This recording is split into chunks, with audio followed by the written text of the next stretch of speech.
With Borderlands 4 dropping on September 12th, the biggest question is, which Vault Hunter will you main? Let's break down all four so you can pick your perfect starting class. The first thing we need to understand about Borderlands 4 is that every Vault Hunter comes with a unique trait. A trait is a passive ability that shapes each Vault Hunter's playstyle. As we go through each class, I'll break down their traits so you can see exactly how each Vault Hunter stands out. Let's start with our first Vault Hunter, Vex. Vex's trait is called Phase Covenant. This allows Vex to automatically attune herself to whatever element type of gun that Vex is using.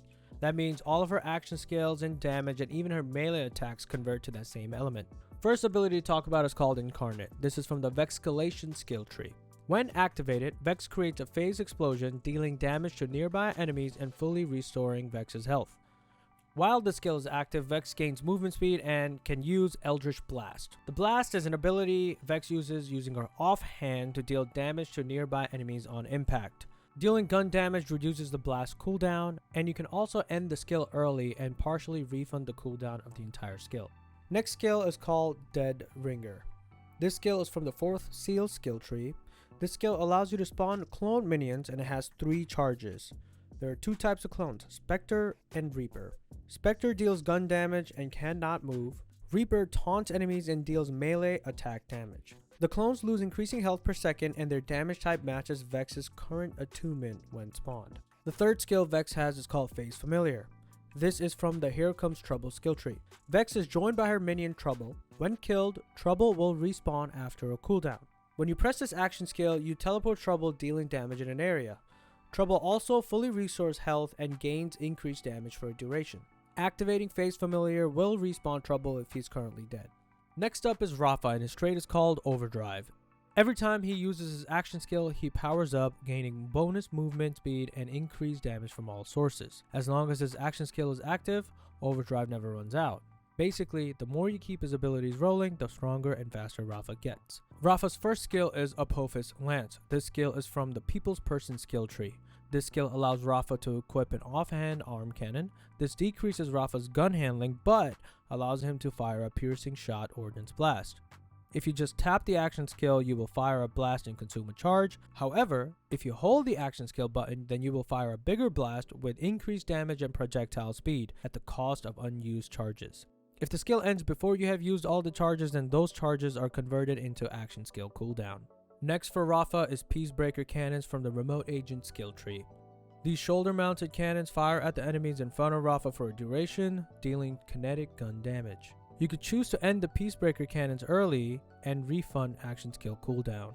Last skill for Rafa is called Arc Knives from this year's Gimmick skill tree. This skill makes Rafa put down his guns and equip Arc Knives. These blades deal melee damage and mark enemies simultaneously. Each marked enemy takes increased damage with every mark on them. With this skill, Rafa can perform melee attacks with arc knives, dash forward to perform a shock attack, and unleash Blade Fury. Keep in mind, Rafa's Blade Fury deals shock damage to all marked enemies and ends this skill. Then we have Aman, and his trait is called Forge Skill. Amon's Forge skills are activated by holding the action skill button. Keep in mind, Amon's Forge skills are different depending on his equipped action skill, and since his action skills and Forge skills go hand in hand, let's go ahead and break them down at the same time. First action skill is called Onslaughter, and it is from the Calamity skill tree. This skill lets Aman overload his Forge Fist, gaining constant shield regen, movement speed, and bonus fire damage with guns. Tapping the action skill button or melee button will cause Aman to rocket punch, dealing melee fire damage in a short range cone. This ability can also cause stagger. However, keep in mind, bosses cannot be staggered and badass enemies only have a chance to be staggered. Now let's talk about the Forge skill that goes with Onslaught. The Forge skill is called Molten Slam, and when used, this will slam a molten forge hammer into the ground, dealing fire melee damage to enemies in a large area. The second action skill is called Scourge. This is from the Vengeance skill tree.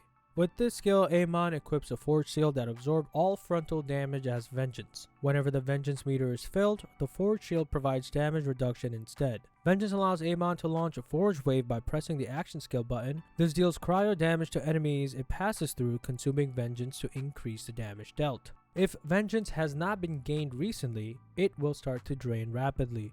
The Forge skill that pairs with this is called Firewall. This is a one-way shield that protects you, but you and your allies can shoot and send projectiles through it, dealing more damage. Enemies near this firewall will take fire status effect damage over time, and all the absorbed enemy damage is converted into vengeance if Scourge is active. Final Amon action skill is Crucible from the Cybernetics skill tree.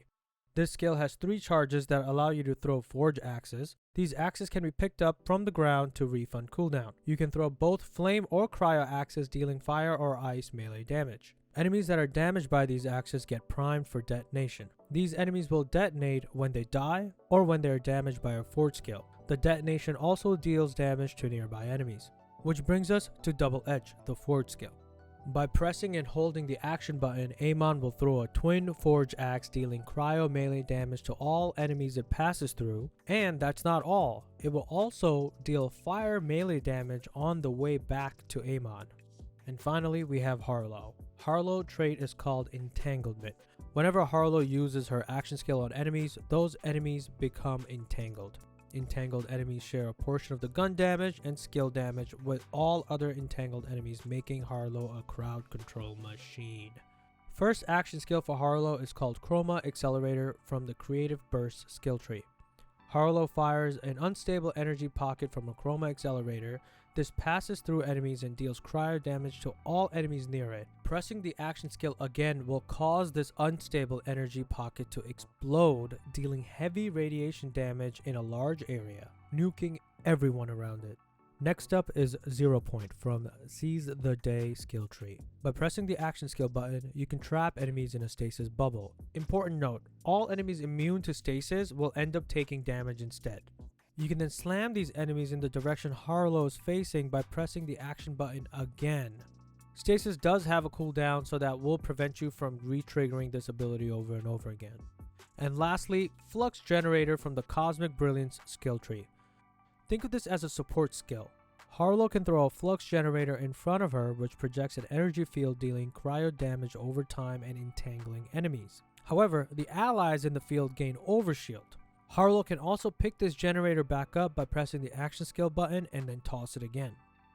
So there you have it, all 4 Vault Hunters in Borderlands 4 broken down so you can pick the one that fits your style. Let me know in the comments which Vault Hunter you're leaning towards for launch day. If you found this breakdown helpful, please consider liking and subscribing. I'll be covering more Borderlands content through the release and beyond. Thank you so much for watching.